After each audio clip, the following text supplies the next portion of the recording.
Você já ouviu falar de alguém que largou tudo para enfrentar o maior sistema de inteligência do mundo? Esse é Edward Snowden. Snowden trabalhou na CIA, depois na NSA, onde tinha acesso ao que pouca gente sequer imagina existir. E foi aí que a dúvida surgiu: até onde vai o poder de um governo sobre a vida das pessoas? Esse é o ponto de partida da história, e o que vem depois muda absolutamente tudo. Snowden nasceu em 1983, na Carolina do Norte, em uma família com forte ligação ao governo dos Estados Unidos. Seu pai era da Guarda Costeira, sua mãe trabalhava no Tribunal Federal e seu avô foi oficial do FBI. Desde cedo, ele desejava seguir o mesmo caminho. Durante a infância, mudou-se para Maryland, próximo à sede da NSA. Problemas de saúde o afastaram do ensino médio, mas ele completou o GED, testes que certificam conhecimento acadêmico, equivalente a um diploma do ensino médio, e fez cursos na faculdade comunitária Anne Arundel. Mais tarde, estudou segurança de computadores online na Universidade de Liverpool. Snowden também tinha forte interesse pela cultura japonesa, artes marciais e tecnologia. Até mesmo viveu no Japão por um tempo, trabalhou com anime e chegou a estudar mandarim e budismo. Em 2019, revelou que se casou com Lindsay Miles, em Moscou, com quem tem 2 filhos.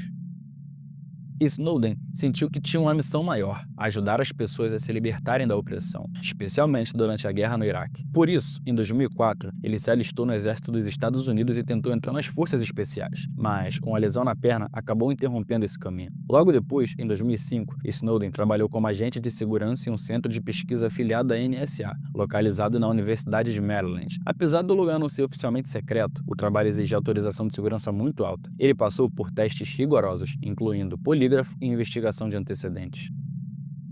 Em 2006, Snowden participou de uma feira de empregos focada em agências de inteligência e logo entrou para a CIA. Passou 6 meses intensos em uma escola secreta de tecnologia, vivendo em um hotel só para estudar e treinar. Em 2007, foi enviado para Genebra, na Suíça, com status diplomático, cuidando da segurança das redes da missão dos Estados Unidos na ONU. Morava perto do Lago Genebra e tinha até mesmo um passaporte diplomático. Por lá, ganhou a fama de ser um dos melhores especialistas em segurança cibernética do país. Na prática, ele era visto como um expert, mas, oficialmente, sua função era bem mais modesta do que parecia. Snowden contou uma história polêmica sobre a CIA ter embebedado um banqueiro suíço para recrutá-lo como informante, mas autoridades locais negaram essa versão. Em 2009, depois de algumas críticas ao seu desempenho, ele decidiu sair da CIA. Mas, como alguém com tanto conhecimento e importância resolve simplesmente abandonar tudo? Será que foi só por causa de algumas críticas?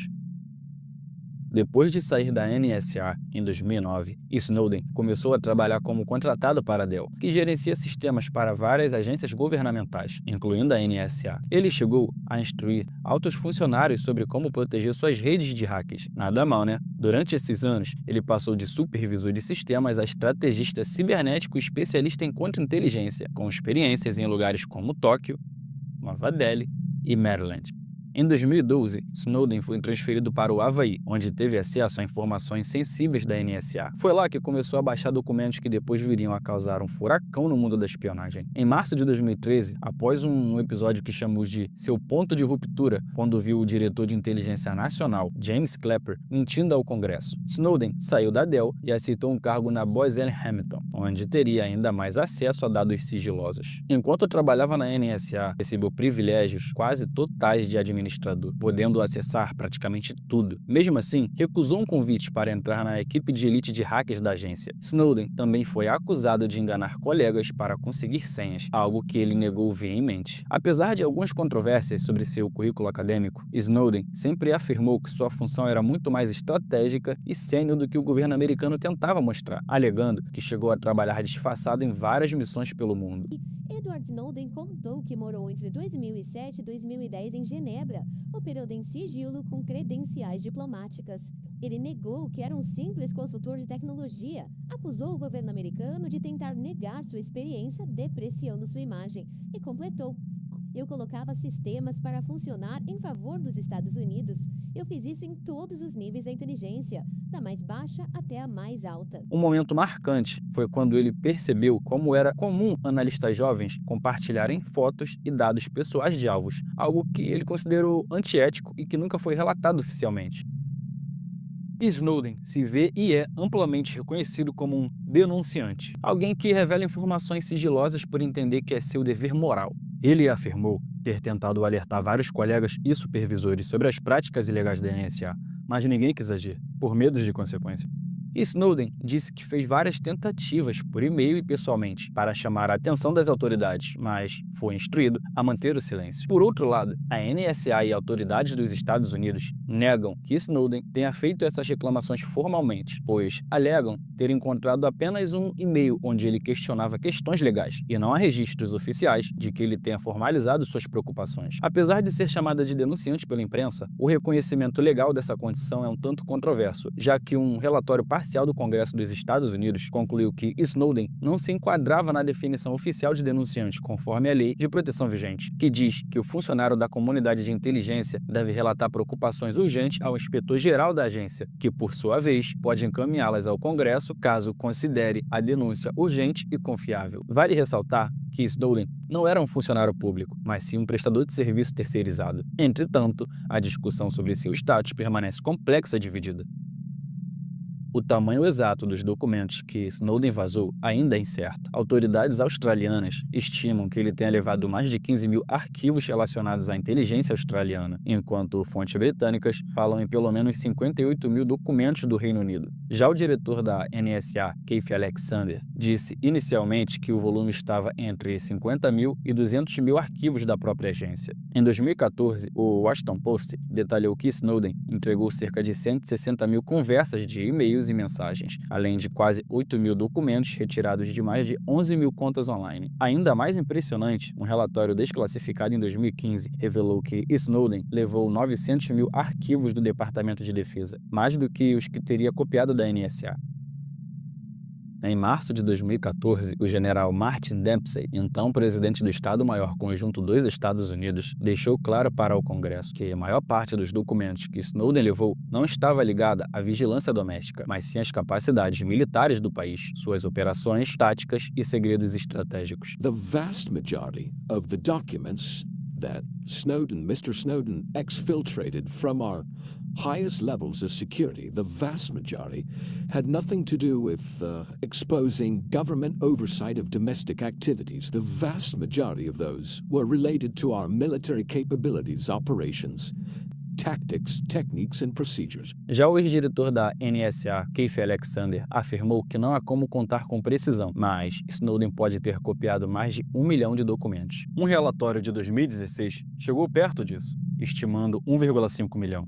Glenn Greenwald, jornalista que revelou as informações, explicou que para provar a veracidade das denúncias, Snowden precisou levar documentos altamente sensíveis, detalhando exatamente como a NSA funciona. E não era só isso. Segundo o New York Times, grupos como o Estado Islâmico estudaram essas revelações para se protegerem, adotando mensagens criptografadas para escapar do rastreamento. Snowden garante que não entregou documentos de qualquer jeito, e sim escolheu a dedo o que divulgaria, sempre pensando no interesse público. Mesmo assim, um erro do New York Times acabou expondo operações contra a Al-Qaeda. Em 2014, o diretor da NSA na época, almirante Michael Rogers, afirmou que, embora alguns grupos terroristas tenham mudado suas táticas, os danos não foram tão grandes a ponto de, abre aspas, o céu estar caindo. Mas, em 2015, ele admitiu que as revelações afetaram significativamente a capacidade da NSA de monitorar atividades terroristas. Já em 2015, um relatório do Sunday Times, um jornal dominical britânico, revelou que serviços secretos russos e chineses haviam decodificado mais de 1 milhão de documentos vazados por Snowden, forçando a Grã-Bretanha a recuar em operações sigilosas. David Yeoman, ex-diretor do GCHQ, Serviço de Inteligência Britânico, chamou isso de um golpe estratégico enorme para a OTAN. Por outro lado, alguns questionam se Snowden realmente entregou tudo voluntariamente ou se os dados foram roubados por esses países. Em 2015, um grupo de especialistas em políticas públicas do Reino Unido, chamado Henry Jackson Society, publicou um relatório afirmando que os vazamentos de Snowden prejudicaram a capacidade do país de combater o terrorismo e o crime organizado.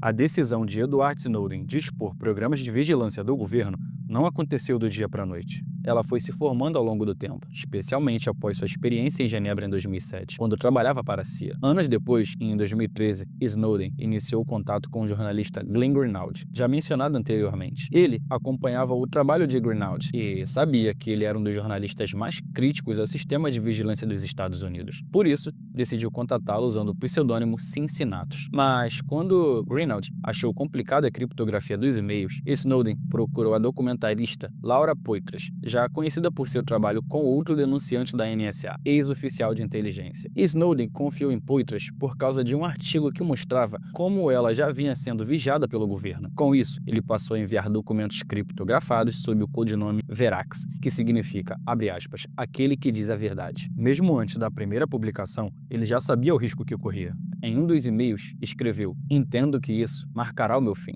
Em maio de 2013, sob o pretexto de tratar da epilepsia, Snowden deixou seu posto na NSA no Havaí. Pouco depois, estava em Hong Kong, de onde acenderia o pavio de um escândalo internacional que mudaria para sempre o debate sobre privacidade e vigilância digital. Quando os primeiros documentos vieram à tona, ele deixou claro, abre aspas, "mesmo se me prenderem ou me matarem, a verdade já está vindo à tona e não tem mais volta."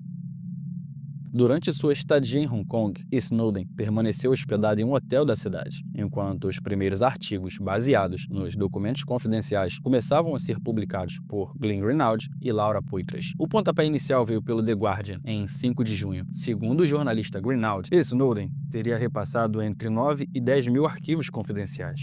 Em poucos meses depois, o conteúdo explodiu na imprensa global. Grandes veículos como The Guardian, The Washington Post, New York Times, O Globo e outros em mais de 11 países passaram a divulgar revelações chocantes sobre os sistemas de vigilância em massa. O impacto foi tão grande que, em 2014, os jornalistas envolvidos, Glenn Greenwald, Laura Poitras, além de outros repórteres diretamente ligados à investigação, foram premiados com o prêmio George Polk, um dos principais prêmios anuais no jornalismo. No mesmo ano, The Guardian e The Washington Post receberam prêmios de grande prestígio por suas realizações notáveis no jornalismo, após revelarem ao mundo a escala de vigilância em massa conduzida pelos Estados Unidos. O próprio editor do The Guardian, Alan Hasbridger, reconheceu que Edward Snowden prestou um verdadeiro serviço público.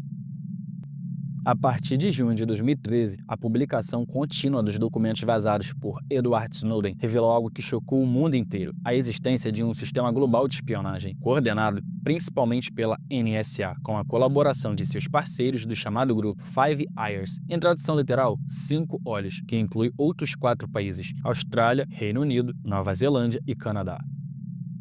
PRISM, programa clandestino que dava à NSA acesso direto a dados de usuários de empresas como Google, Facebook, Microsoft, Apple e outras. Era possível acessar e-mails, fotos, vídeos e conversas sem mandado judicial individual. Essa imagem, por exemplo, é um slide mostrando o fluxo de dados da coleção PRISM. Como funciona o PRISM de forma simples? Começa nas empresas de tecnologia, que fornecem dados ao governo americano quando recebem ordens judiciais. Em seguida, o FBI recebe esses dados e os envia para a NSA, que, por sua vez, processa os dados internamente com seus sistemas, organizando e analisando tudo, separando em 2 tipos: dados de conteúdo, como mensagens, vídeos e e-mails; metadados, que são informações técnicas sobre a comunicação, como quem falou com quem, de onde, quando e por qual meio. Por fim, essas informações são armazenadas em bancos de dados secretos e usados para investigações, vigilância de alvos suspeitos e operações de inteligência, muitas vezes sem o conhecimento dos usuários envolvidos.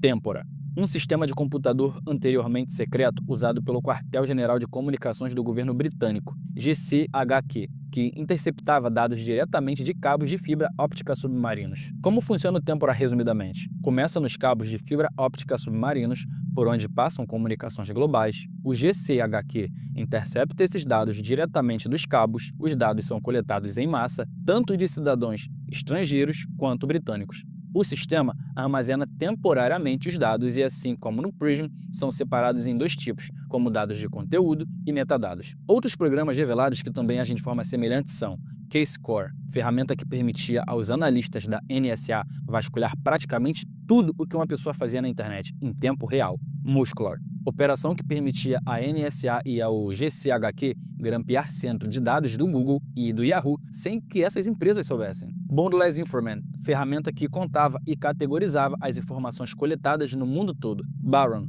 programa secreto para quebrar ou enfraquecer sistemas de criptografia na internet. Outros documentos revelaram que a NSA coletava listas de contatos de e-mails, mensagens instantâneas, localizações de celulares e até usava cookies de rastreamento de anunciantes para espionagem. A NSA e suas parceiras chegaram a monitorar jogos online como Roadcraft, Second Life e Xbox Live, acreditando que poderiam ser usados para comunicações secretas entre suspeitos. A prática de espionar interesses amorosos, apelidada internamente como Love-In, também veio à tona. Snowden revelou que a NSA estava se afastando de sua missão original de segurança nacional e passando a espionar empresas, governos aliados e até instituições de caridade. Espionagem de Petrobras, aqui no Brasil, monitoramento de instituições como a Unicef e Médicos no Mundo, vigilância de líderes aliados como Angela Merkel, na Alemanha, e Benjamin Netanyahu, em Israel. As revelações provocaram uma crise diplomática mundial. O governo de países aliados dos Estados Unidos, como Alemanha, Brasil, França, México e Espanha, condenaram publicamente a espionagem. Merkel chegou a comparar a NSA à polícia secreta antiga da Alemanha Oriental, a Stasi. Documentos mostraram que a NSA não tinha apenas o objetivo de proteger o país, mas sim o de coletar, processar, explorar, compartilhar e saber absolutamente tudo. De fato, quem realmente era vigiado? Segundo uma investigação do The Washington Post, com base nos dados de Snowden, cerca de 90% das pessoas vigiadas pela NSA eram cidadãos comuns e não suspeitos ou alvos legítimos. Entre os programas mais polêmicos estão Turbine, sistema para infectar milhões de computadores com malware. Quantum Hand, falsificava páginas da web, como do Facebook, para espionar usuários. Monstermind, sistema de guerra cibernética automatizado, que poderia lançar contra-ataques sem controle humano, algo que Snowden considerava extremamente perigoso. Edward Snowden começou a considerar a ideia de divulgar documentos secretos da NSA por volta de 2008, mas decidiu esperar. Ele acreditava que o então recém-eleito presidente Barack Obama poderia implementar reformas significativas nas práticas de vigilância do governo. No entanto, com o tempo, essa esperança se transformou em frustração. A identidade de Snowden foi revelada ao mundo em 9 de junho de 2013 pelo jornal The Guardian, a seu pedido. Em suas palavras, abre aspas, "Não quero viver em um mundo onde tudo o que eu faço e digo seja registrado. Meu único motivo é informar o público sobre o que está sendo feito em seu nome e o que está sendo feito contra ele." Snowden disse que queria inspirar outras pessoas a fazer o mesmo, mostrando que é possível resistir e vencer, mesmo enfrentando um sistema poderoso. Ele também criticou duramente os canais internos para denúncias dentro do governo, dizendo que eles não funcionam, especialmente para contratados terceirizados. Segundo Snowden, os mecanismos disponíveis para, abre aspas, soar o alarme dentro da NSA teriam enterrado suas revelações para sempre. Em dezembro de 2013, um juiz federal dos Estados Unidos decidiu que o programa da NSA de coleta de metadados telefônicos era provavelmente inconstitucional. Snowden reagiu afirmando que essa decisão confirmou o motivo de suas ações, dizendo, abre aspas, "Agi com base na convicção de que os programas de vigilância em massa da NSA não resistiriam a um desafio constitucional. O povo americano merecia ver isso sendo julgado em tribunais abertos." Após Snowden ter afirmado assistir ao então ex-diretor de inteligência James Clapper mentir sob juramento no Congresso, Clapper negou que a NSA coletasse dados de milhões de americanos, uma declaração que Snowden sabia ser falsa. Not wittingly. There are cases where they could inadvertently, perhaps, collect, but not wittingly. Outras declarações de Snowden foram, abre aspas, "Não há como salvar uma comunidade de inteligência que acredita que pode mentir para o público e para os legisladores. Ver isso foi o ponto final para mim. Percebi que ninguém mais faria isso. O público tinha o direito de saber." Mesmo alegando que havia levantado preocupações legais e éticas a mais de 10 colegas e supervisores, Snowden disse que não existia nenhum canal legal e confiável para contratados como ele denunciarem abusos, principalmente quando os abusos envolvem os próprios superiores. Vale lembrar, além de todo esse conhecimento sobre o caso que você viu aqui, o filme Snowden é parada obrigatória. Ele te coloca bem no meio dos bastidores da maior denúncia de espionagem do século. Sério, vale muito a pena assistir.